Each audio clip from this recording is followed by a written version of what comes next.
Lucas capítulo 10. En el capítulo 10 lo que hemos visto es Jesús enviando a una misión a 70 de sus discípulos, los envía de dos en dos. Cuando regresan, los discípulos traen muy buenas noticias y ven todo lo que Dios ha hecho y están emocionados por lo que Dios ha hecho. Y una de las cosas que Jesús les dice es: no se emocionen por las cosas que hacen, sino realmente su gozo tiene que venir de que su nombre esté escrito en el libro de la vida, que su nombre esté escrito en los cielos. Y no solo eso, sino que lo que vemos es que Jesús se regocija y ora a su Padre dándole gracias porque no reveló esto, el evangelio y el conocer a Dios, a gente por su sabiduría, sino lo reveló a los más sencillos, a las personas que deciden aceptar que no son tan elocuentes o que comparados con Dios su sabiduría es nada. Y se regocija porque a estos hombres tan comunes y corrientes, ellos decidieron responder a Dios y recibieron esto, el evangelio y el entendimiento de quién es Dios. Y el siguiente capítulo es un capítulo muy conocido, seguramente has escuchado esta historia, y es el buen samaritano. Pero hay cosas aquí a destacar y vamos a ir viendo verso a verso qué es lo que dice este pasaje. Y mira, capítulo 10, versículo 25 del libro de Lucas, dice el versículo 25: y he aquí un intérprete de la ley. Este concepto de intérprete de la ley es alguien que es entendido o conocedor de la ley, alguien que se dedicaba a estudiar eso. Al referirse a la ley, está hablando del Antiguo Testamento, del Pentateuco. Era alguien que se dedicaba a estudiar eso. Una de las tareas de un intérprete de la ley era saber lo que decía la ley y darle una interpretación correcta. Entonces era un cuate religioso, alguien que conocía la palabra. Y he aquí un intérprete de la ley se levantó y dijo, y lo que dice aquí para probarle, tiene esta idea como si quisiera ponerle incluso una trampa a Jesús. Este hombre le va a hacer una pregunta a Jesús, pero lo que vamos a ver es que posiblemente no es una pregunta sincera del corazón. Y dices, ¿cómo es eso? Hay preguntas que tenemos acerca de Dios que realmente no son sinceras, que realmente ya hemos decidido qué creer acerca de eso. Ya hemos decidido qué creer acerca de esa pregunta. Ya tenemos nuestra propia respuesta. Solo esperamos que nos digan lo que queremos oír. Y este hombre hace una de estas preguntas no honestas, sino que está buscando algo. Está buscando posiblemente hacer tropezar a Jesús. Y está bien que tú tengas preguntas, que no entiendas todo, que tengas dudas acerca de lo que Jesús enseña y de lo que la Biblia dice, pero asegúrate que tus preguntas sean honestas, que sean preguntas del corazón, que sean dudas sinceras, que si lo que Jesús te responde no es lo que esperabas, puedas aceptarlo y recibirlo bien, que estés dispuesto a escuchar a Jesús y dispuesto a ser enseñado por Él. Y entonces versículo 25: y he aquí un intérprete de la ley se levantó y dijo para probarle: maestro, ¿haciendo qué cosa heredaré la vida eterna? Ahora vamos a ver todo el énfasis en su pregunta. Este hombre tiene un énfasis en hacer cosas para tener vida eterna. Y no es lo que todo mundo enseña, y no es lo que todo mundo cree. O sea, ¿qué tengo que hacer? Y tal vez tú tienes tiempo viniendo aquí, tal vez tienes tiempo de escuchar el mensaje, pero aún sigues pensando que tienes que hacer algo para ser digno de la vida eterna. Y la Biblia lo que enseña es que no hay ni uno digno, que no hay nada que hacer, que delante de Dios estamos en bancarrota. Lo que hemos visto en Lucas es cómo la separación del hombre de Dios ha traído todas estas consecuencias del pecado. Y cómo no hay nada, no hay una sola manera para reconciliarnos con Dios. Nada vale delante de Él. No hay manera de pagar. Por eso la importancia de que el Cristo vino a la tierra, de que Jesús se hizo hombre, de que Dios mandó a su Hijo. Porque el Antiguo Testamento lo que tenía la intención de decir no era cumple con estas reglas y entonces vas a ser digno de la vida eterna, porque nadie podía cumplir ni siquiera 10 mandamientos. La idea de la ley no era salvarte, sino la idea de la ley era comunicarte que eras un pecador. Que al leer mandamiento tras mandamiento pudieras decir, bueno, yo nunca he deseado la mujer de mi prójimo, que era uno de los mandamientos. Yo nunca he matado a nadie. Pero ¿qué tal cuando llegábamos a la cuestión de la mentira? Y la ley lo que hace es informarnos a nosotros que somos pecadores delante de Dios y que necesitamos eso, un Salvador. Y este maestro de la ley, fíjate el énfasis en su pregunta, ¿haciendo qué cosa heredaré la vida eterna? Lo peor que puedes hacer es creer que tienes que hacer algo y empezar a vivir por obras y querer agradar a Dios a través de tus obras, porque es muy cansado y es imposible agradar a Dios por tus obras. Aun si hoy decidieras honrar toda la ley y no desobedecer a Dios con nada, seguramente antes en tu vida ya lo has hecho y ya has fallado y has roto los mandamientos de Dios. Y este hombre viene y pregunta para probar a Jesús, ¿haciendo qué cosa? ¿Qué tengo que hacer? Y a veces estamos tan acostumbrados a vivir así, por hacer cosas. Tal vez hasta tus papás te han enseñado eso. Mira, tú tráeme buenas calificaciones y te vas a ganar esto. Si sacas buenas calificaciones, te voy a comprar el Xbox. No sé ni qué esté de moda ahorita. Pero estamos acostumbrados a vivir así, a hacer cosas y entonces recibir algo. Pero delante de Dios así no funciona. No hay nada que puedas hacer para salvarte a ti mismo. Estamos delante del Dios del universo. ¿Con qué podríamos hacer un trueque con Él? Por eso otra vez la importancia de Jesús, versículo 26. Él le dijo, Jesús le responde. Y esta respuesta, y vamos a ver en la Biblia esto, Jesús normalmente responde con preguntas. Y sabes, a veces cuando platicas con alguien y le haces una pregunta y te responde con otra pregunta, es un poco molesto, ¿no? Pero Jesús hace eso porque lo que hace con las preguntas es revelar el corazón de las personas. Y de un modo sarcástico, mira lo que le dice. Él le dijo, ¿qué está escrito en la ley? Acuérdate, este hombre se dedicaba a eso. Era un cuate entendido en la ley, entendido en la Biblia, y le pregunta, ¿qué está escrito en la ley? O sea, ¿por qué me preguntas a mí si tú ya sabes lo que dice? Pero no solo le pregunta eso, sino dice, ¿qué está escrito en la ley y cómo lees? Una buena pregunta para ti es, ¿sabes lo que la Biblia dice? ¿Y cómo la estás leyendo? O otra pregunta es si estás leyendo tu Biblia. Porque a veces puede ser que quieras conocer de Dios o tengas esa intención, pero créeme, ni una iglesia, ni una denominación, ni una persona te va a hacer conocer a Dios como lo va a hacer que estudies tu Biblia y que ahí mismo encuentres la revelación de Dios. Y este hombre se dedicaba a eso, a estudiar la Biblia, y Jesús le pregunta, a ver, dime qué dice la Biblia. Cuando tengas dudas honestas del corazón, tienes que ir a tu Biblia y tienes que ver qué dice la Biblia acerca de eso. Pero no solo eso, ¿cómo estás leyendo tu Biblia? ¿Estás leyendo tu Biblia para simplemente llenarte de información o estás leyendo tu Biblia para ser transformado por ella? O peor aún, no estás leyendo tu Biblia. Una de las cosas que más me arrepentí cuando llegué a Semilla hace 5 años es que llevaba casi 10 años de tener, según yo, una relación con Jesús, pero no leía mi Biblia.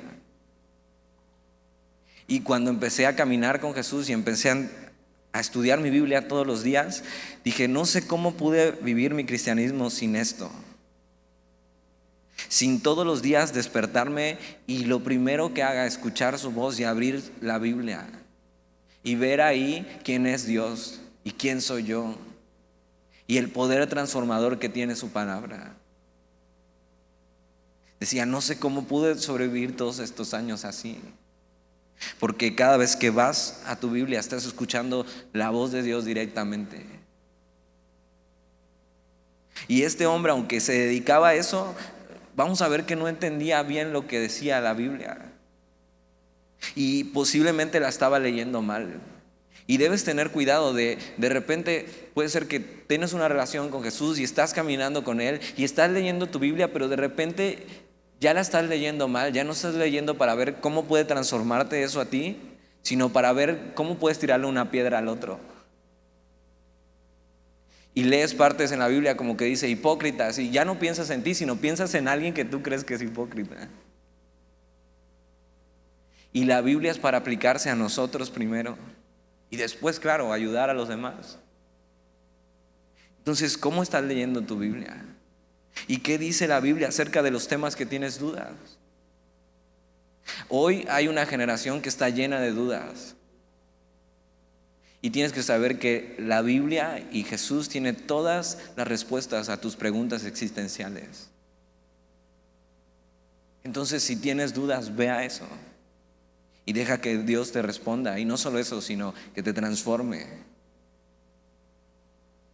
Y Jesús le dice esto. Él le dijo, ¿qué está escrito en la ley y cómo lees?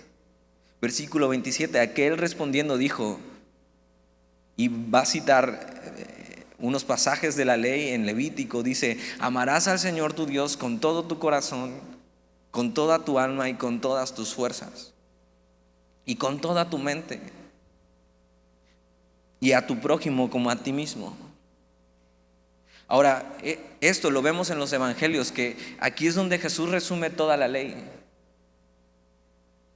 Y esto estaba como un mandamiento diciendo, amarás al Señor tu Dios con todo tu corazón, con toda tu alma, con todas tus fuerzas, con toda tu mente, y a tu prójimo como a ti mismo. Y Dios mandaba esto, pero lo que vamos a ver es que si esto fuera un mandamiento, toda la humanidad tropezaría en cumplir esto.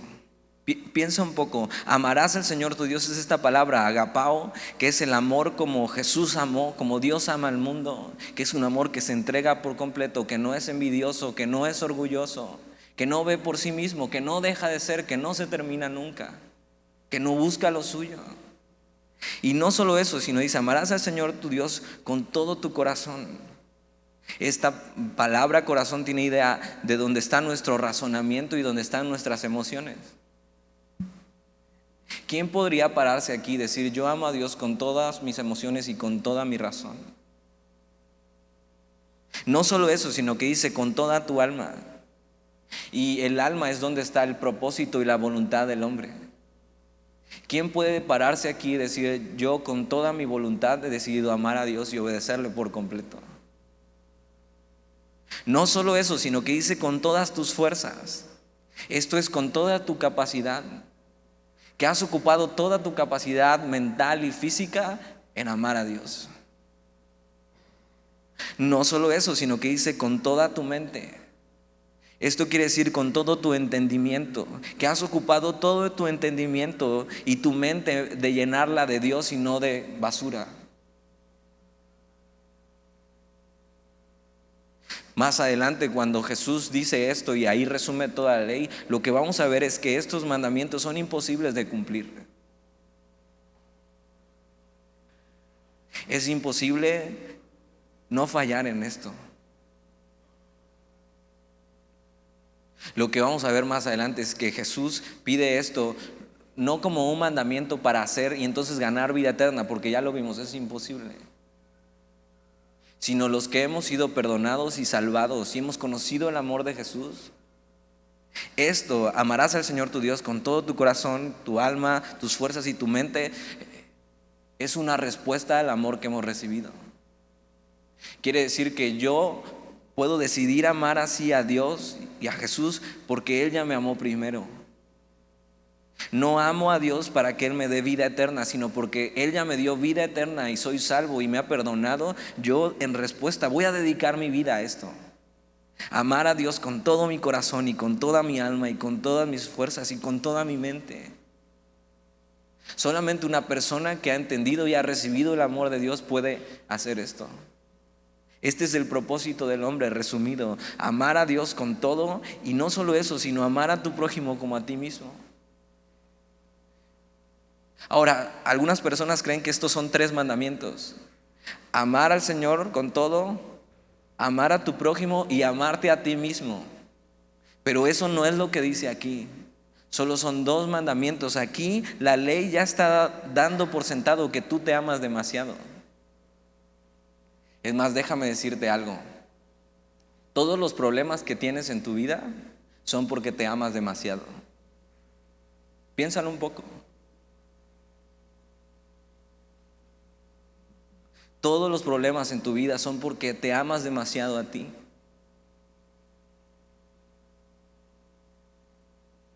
¿Cuántas horas piensas en ti al día? ¿Cuántas horas piensas solo en lo tuyo al día? ¿Cuánto tiempo tardas arreglándote? ¿Cuánto tiempo dedicas a cuidarte a ti, alimentarte? Aquí esto ya está dando por sentado de que nos amamos demasiado. Y por eso el mandamiento dice: ama a tu prójimo como a ti mismo.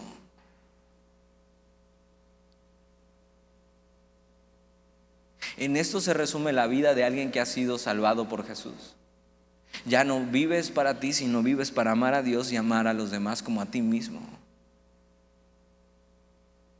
Si aprendemos a vivir así, nuestra vida va a cambiar. Si hoy estás deprimido, si hoy estás desanimado, ¿sabes qué? Empieza a decidir amar a Dios y amar a tu prójimo como a ti mismo. Deja de estar ensimismado y pensando solo en ti.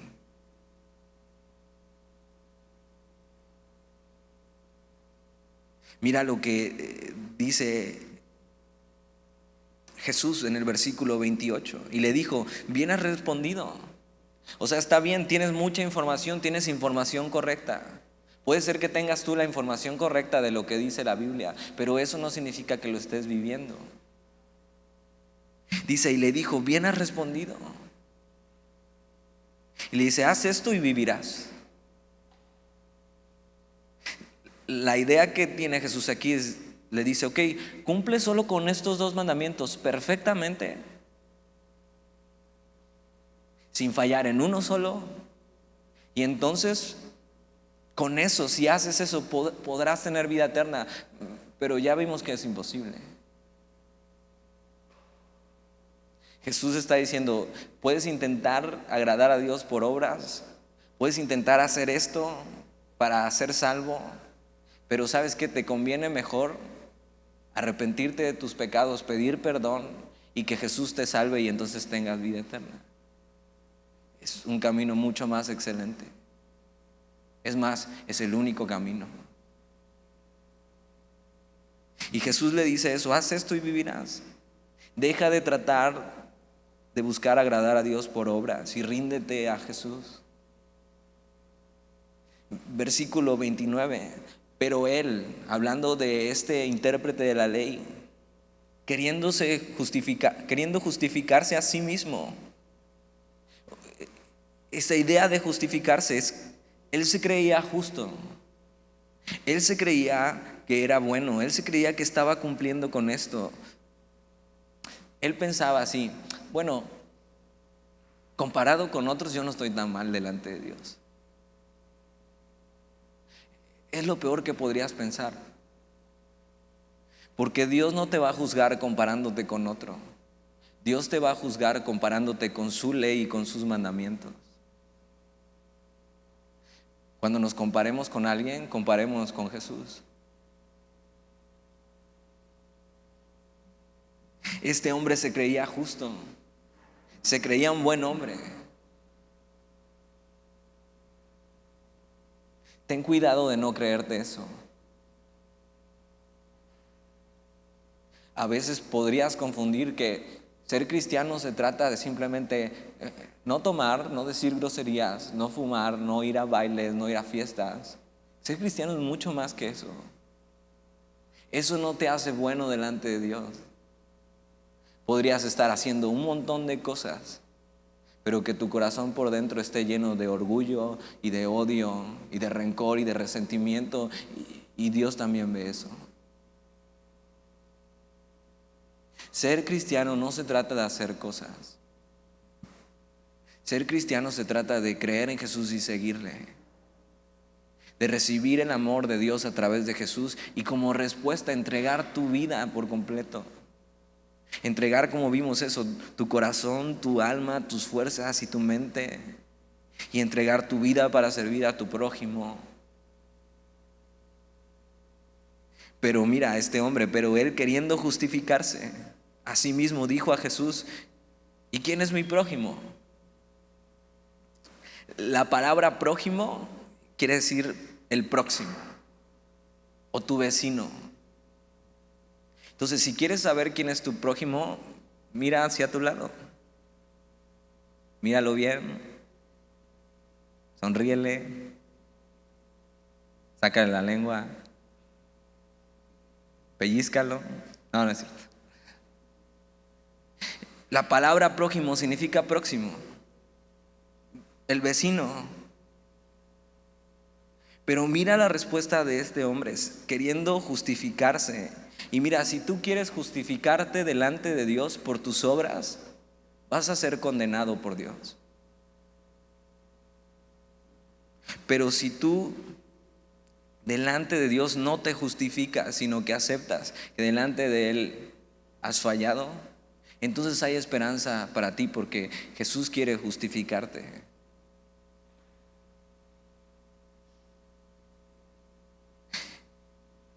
Que Jesús te justifique significa que cuando tú vienes a Él y recibes su perdón y te arrepientes, Él pone sobre ti su vida, y entonces cuando Dios te ve, ve la vida de su Hijo perfecta y sin mancha.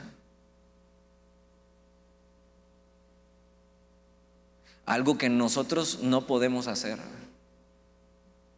El creer en Jesús lo cambia todo y nos justifica por completo.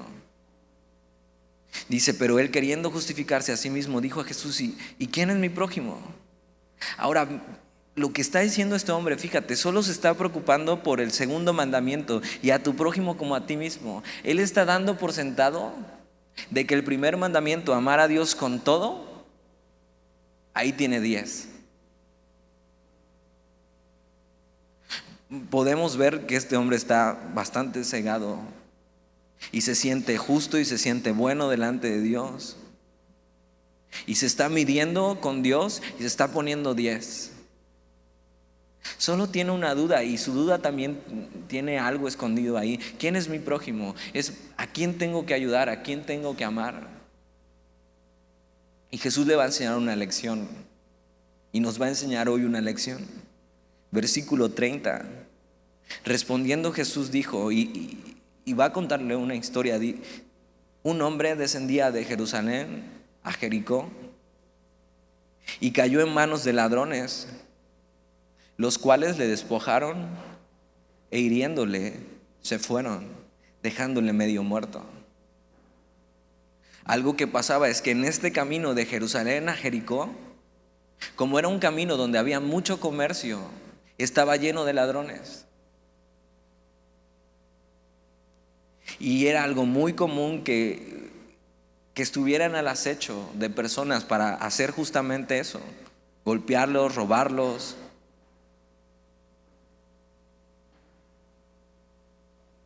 Y lo que vemos es que este hombre, que nos da a entender que es judío, aunque no lo dice exactamente, nos da a entender, está hablando con un judío. Acuérdate, esto tiene mucha importancia. Un hombre descendía de Jerusalén a Jericó y cayó en manos de ladrones, los cuales le despojaron, o sea, le quitaron sus cosas, le hirieron, lo abandonaron ahí, lo dejaron medio muerto. Este hombre está en una situación de vida o muerte. No solo eso, sino que está en una profunda necesidad. Versículo 31. aconteció que descendió un sacerdote. Ahora acuérdate que es un sacerdote. Un sacerdote era el encargado en el templo de adorar a Dios y de llevar todo lo religioso. Era judío, obviamente. Era una persona que tenía un cargo importante ante Dios. Vamos a ponerlo en nuestros días hoy. Vamos a compararlo hoy como si esto fuera un pastor. Alguien que tiene un cargo importante en la iglesia, que se supone que se dedica a adorar a Dios, que sirve, que es alguien religioso, que se supone que conoce a Dios. Y aconteció que descendió un sacerdote por aquel camino y viéndole, este hombre que sirve a Dios y que conoce, se supone que conoce a Dios, ve a este hombre en una profunda necesidad, en un caso de vida o muerte, y tiene la oportunidad de ayudarle. Pero mira lo que hace, y viéndole, pasó de largo.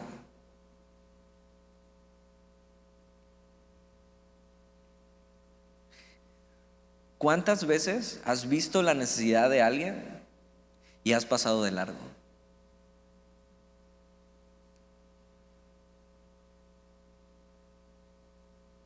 Este hombre que se supone que conoce a Dios, que tiene un cargo importante en la iglesia, está la necesidad ante él, está el poder ayudar y decide no hacerlo y pasar de largo. Y podrías poner cualquier excusa. Se le hacía tarde para llegar al servicio al templo. Estaba muy ocupado, estaba muy cansado. Pudo haber pensado, a lo mejor ahorita va a venir alguien más y lo va a ayudar.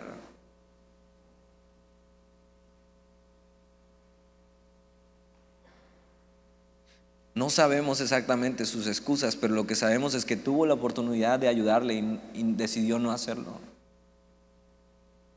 ¿Cuántas veces tú y yo hemos tenido oportunidad de ayudar a alguien que está en una profunda necesidad y hemos decidido pasar de largo? Versículo 32. Asimismo, un levita, obviamente también es judío. Digamos que tiene un cargo un poquito menor al sacerdote. Es alguien que también sirve en el templo, alguien religioso. Podríamos ponerlo como un servidor en la iglesia en nuestros tiempos. Es más, como el de la alabanza, o sea, yo. Alguien así que sirve en la iglesia, que todo el mundo sabe que sirve ahí, que se supone que conoce a Dios. Y entonces asimismo un levita, llegando cerca de aquel lugar, y mira, otra vez, y viéndole, este hombre también tiene la oportunidad de ayudarle, ve la necesidad. Mira lo que hace, pasó de largo.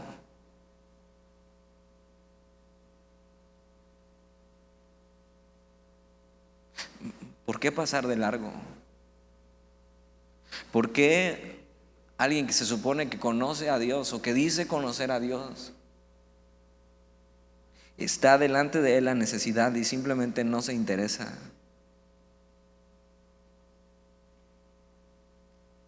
Lo que estos hombres reflejan es una falta de compasión. Tú puedes servir en la iglesia, estar ocupado en la iglesia, venir todos los días, pero si no reflejas quién Dios es, entonces no estás entendiendo nada.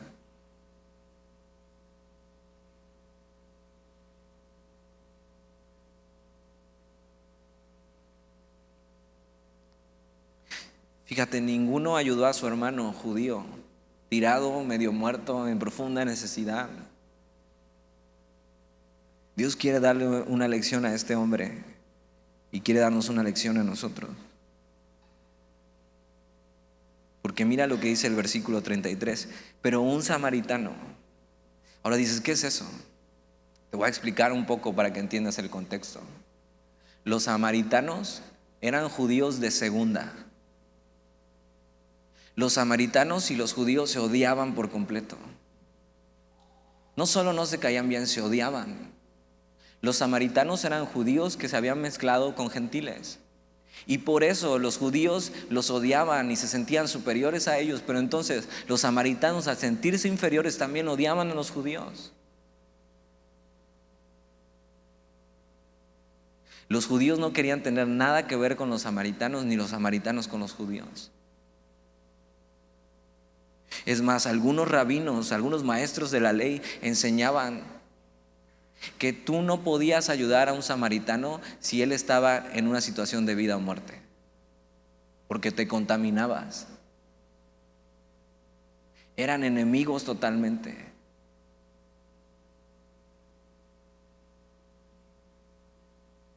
Entonces, entendiendo esto, mira, pero un samaritano, alguien despreciado, que los judíos veían como enemigo, alguien que un judío no ayudaría ni en su peor situación de vida o muerte, pero un samaritano que iba de camino vino cerca de él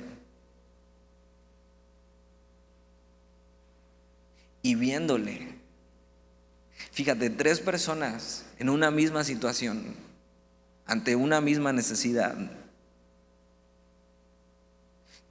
Va caminando por ahí este hombre, ve la necesidad, y los otros 2 que eran hombres religiosos, que se supone que conocían a Dios, pasaron de largo, pero mira lo que pasa con este samaritano. Y viéndole, y una de las cosas que vio seguramente es que ese hombre que estaba en profunda necesidad y estaba como medio muerto, era judío, un enemigo para él. Pero mira lo que dice, y viéndole, fue movido a misericordia. Esta frase y esta idea es lo mismo que siente Jesús cuando está viendo, cuando está predicando y ve a la gente, y dice que sintió compasión de ellas, que las miraba como ovejas sin pastor. Es lo que sintió Jesús cuando te vio a ti y me vio a mí. Compasión, misericordia. Es lo que ha sentido Jesús en todo esto que hemos estudiado en Lucas, cuando ve la necesidad profunda del hombre, cuando ve el daño que el pecado ha causado en la humanidad, y ve, y Jesús no pasa de largo, sino que es movido a misericordia. Esta idea es de hacer algo por compasión. Ahora, esto no es lástima, porque lástima podrías sentir por una señora que está en la calle pidiendo dinero y decir, voy a sacar mi moneda más grande, y sacas una de 10 y dice, esta está muy grande, voy a sacar una más chica, la de 5. Eso es lástima. Pero esto no es lástima, esto es misericordia, esto es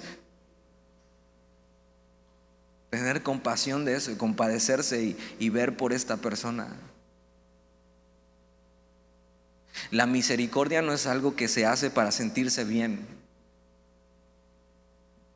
Ahora vamos a ver que esto no es que nos tengamos que volver filántropos. ¿Has escuchado esto? La filantropía es ayudar al otro, pero eso está basado en sentirte bien tú.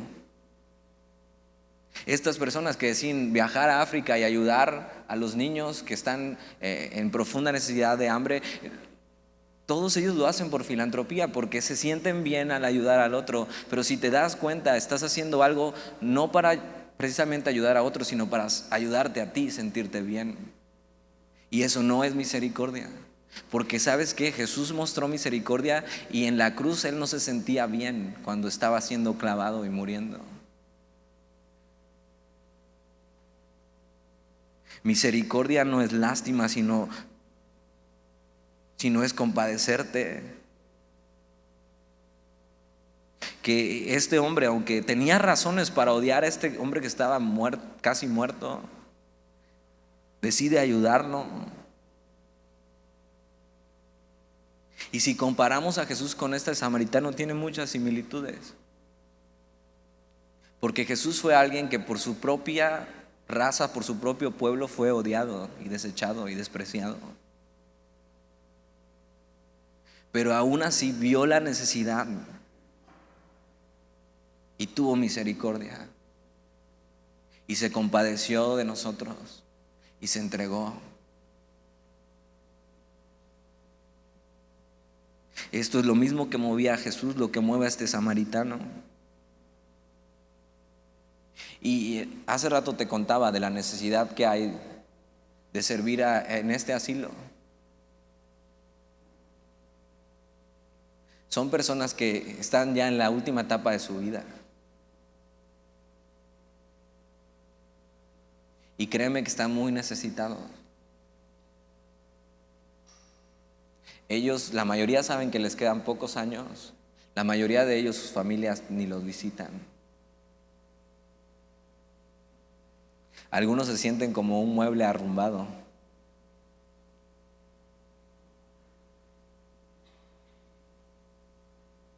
Pero sobre todo es que si están en la última etapa de sus vidas, ellos necesitan escuchar a Jesús y necesitan escuchar su mensaje. Antes de irse de esta tierra, ellos necesitan conocer que hay alguien que los ama y necesitan tomar una decisión. Necesitan conocer el amor de Jesús. Versículo 34. Mira lo que hace este samaritano. La necesidad está ante sus ojos y mira lo que hace. Y acercándose, vendó sus heridas. La misericordia no se queda en que, pobrecito. La misericordia te lleva a hacer algo por esa persona. Y lo que hace este samaritano es que se acerca a él y venda sus heridas, echándoles aceite y vino. Esto era una receta para curar heridas en esos tiempos. Y dice, y poniéndole en su cabalgadura, o sea, lo subió, y para subirlo él tenía que bajarse ya sea que venía en caballo o en burro. Tuvo que darle su lugar. Y no solo eso, sino que lo llevó al mesón y cuidó de él. Este hombre tomó tiempo para sanarlo. Tomó tiempo y le dio su lugar. Le dio justo lo que necesitaba. Porque sabes, también hay que saber cómo ayudar. Porque posiblemente puedas ver un vagabundo en la calle y darle dinero, pero ese dinero no lo va a ayudar. Ese dinero tal vez para lo único que le va a servir es para comprar cosas y seguirse drogando. Hay que saber cómo ayudar. Hay que saber lo que necesita esa persona. Y este hombre que estaba medio muerto necesitaba exactamente eso. ¿Te imaginas que este samaritano hubiera pasado y le hubiera dejado ahí dinero? ¿De qué le hubiera servido si estaba medio muerto? Y hoy las personas caminan afuera como medio muertas sin Jesús. Y ni tu dinero, ni la mejor ropa que le regales, ni el tiempo que le des va a ser lo mismo que presentarle lo que él necesita, que es a Jesús mismo. Ahora, no estoy en contra de que des dinero y que des cosas, pero nada de eso va a servir si no muestras a Jesús y les enseñas quién es. Esa es la mayor necesidad que tiene este mundo.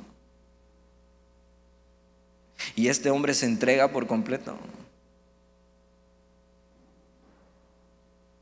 Nosotros podemos ayudar a la gente así, sanando sus heridas, restaurando, apuntando a Jesús, que es lo que necesita. Es lo que Jesús hizo, tuvo misericordia y ayudó a las necesidades del hombre, pero siempre buscó satisfacer su mayor necesidad, que era ser salvos de este mundo perverso y de sus pecados. Versículo 35. Otro día, al partir, sacó 2 denarios y los dio al mesonero y le dijo: cuídamele. O sea, este hombre tiene que seguir con su vida y tiene que seguir con sus actividades, y no dice, bueno, ya ayudé mucho, sino que da de más y dice, mira, yo me tengo que ir, y le dice al encargado del hotel, te dejo este dinero para que veas sus necesidades y me le cuides. La misericordia es generosa y da. y extiende la mano. Y no solo dice, cuídamele, dice, y todo lo que gastes de más, yo te lo pagaré cuando regrese. La misericordia no tiene nada que ver con hacernos sentir bien a nosotros.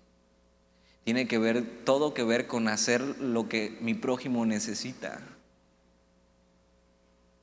Ver por su profunda necesidad.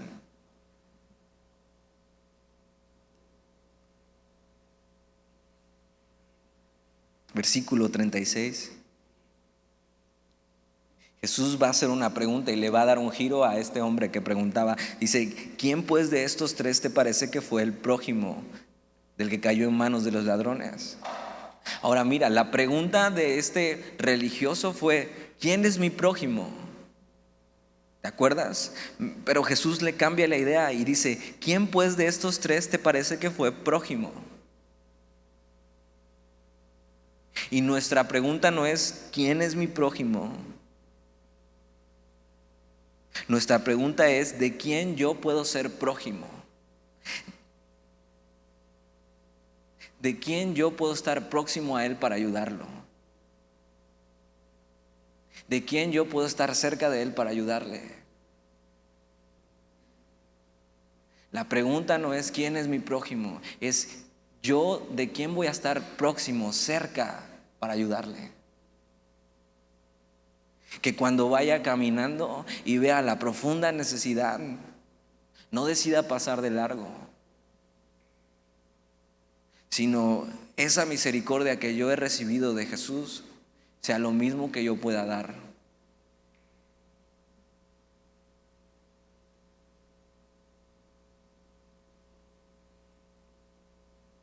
Si puedes amar así a los demás, estás cumpliendo el propósito para el que fuiste creado.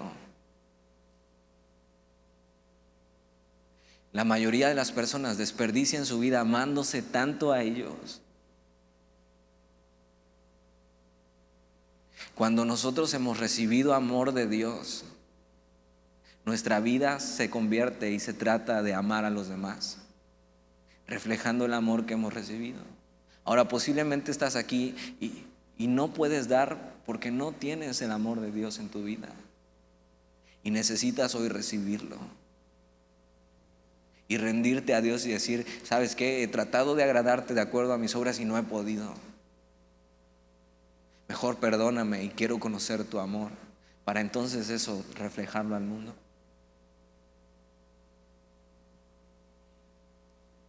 Jesús le hace esta pregunta a este hombre religioso y le da un giro. Y aunque este hombre estaba buscando probar a Jesús, Jesús está probando a él. Si tú buscas probar a Jesús, no le ganas. Él te está probando a ti.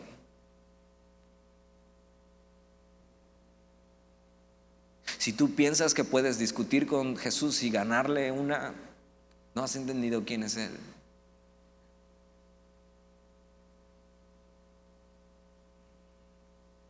Y mira lo que responde este hombre.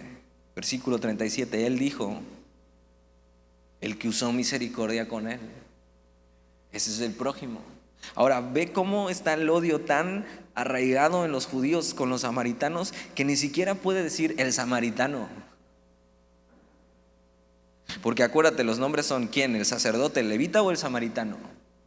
Y le pregunta, ¿quién pues de estos? Y no puede decir ni siquiera el samaritano. Él no la veía venir. Para él en su pensamiento, los samaritanos no eran dignos de ayuda, eran una clase inferior. Él cuando hace esta pregunta de quién es mi prójimo, está queriendo verse muy misericordioso y decir, él esperaba que dijeran, bueno, tu amigo judío, el más necesitado o el más pobre. Pero Dios no nos ha llamado a amar solo a nuestros amigos, sino también a nuestros enemigos.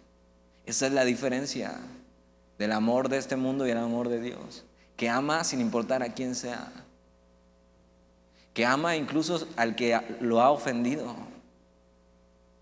Y es lo que hizo Jesús con nosotros, amarnos aunque lo hayamos ofendido.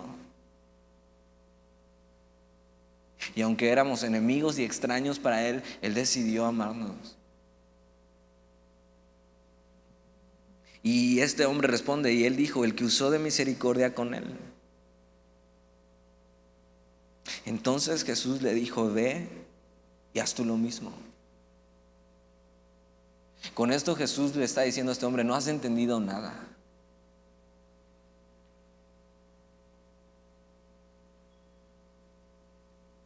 Pero si alguien ha recibido este amor, puedes hacer lo que Jesús está pidiendo: ve y haz tú lo mismo. Lo dejó sin excusas, desnudo, sabiendo que no amaba así, que no podía amar así. Una pregunta para ti: ¿estás dispuesto a amar así?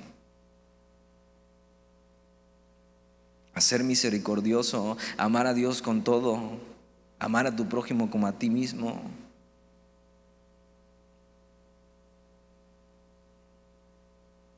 Ahora, ¿a quiénes debemos ayudar? ¿Y cómo podemos mostrar misericordia? Una buena manera de empezar a ayudar es cuando vemos gente inocente sufriendo por el pecado de alguien más. Por ejemplo, niños desamparados,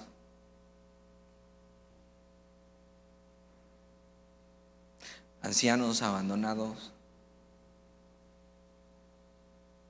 una esposa que ha sufrido maltrato. Eso es lo que más debería mover nuestro corazón a misericordia. Una de las cosas que yo no soporto ver es a los niños en la calle. Y ya te lo he contado, o sea, cada vez que pienso en eso solo tengo ganas de llorar. Ellos están felices y no tienen ni idea de qué hacen ahí. Pero el ver que van a estar sufriendo en su vida por el pecado de otros debería partirnos el corazón.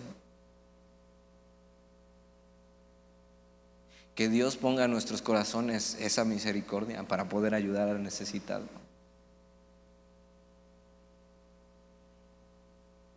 Pero acuérdate, no hay ninguna mejor ayuda que ofrecer que vida eterna a través de Jesús.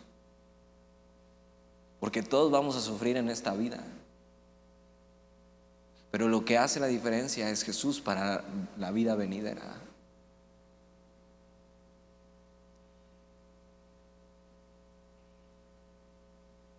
Que podamos recibir este amor de Jesús y esto que hemos recibido podamos darlo.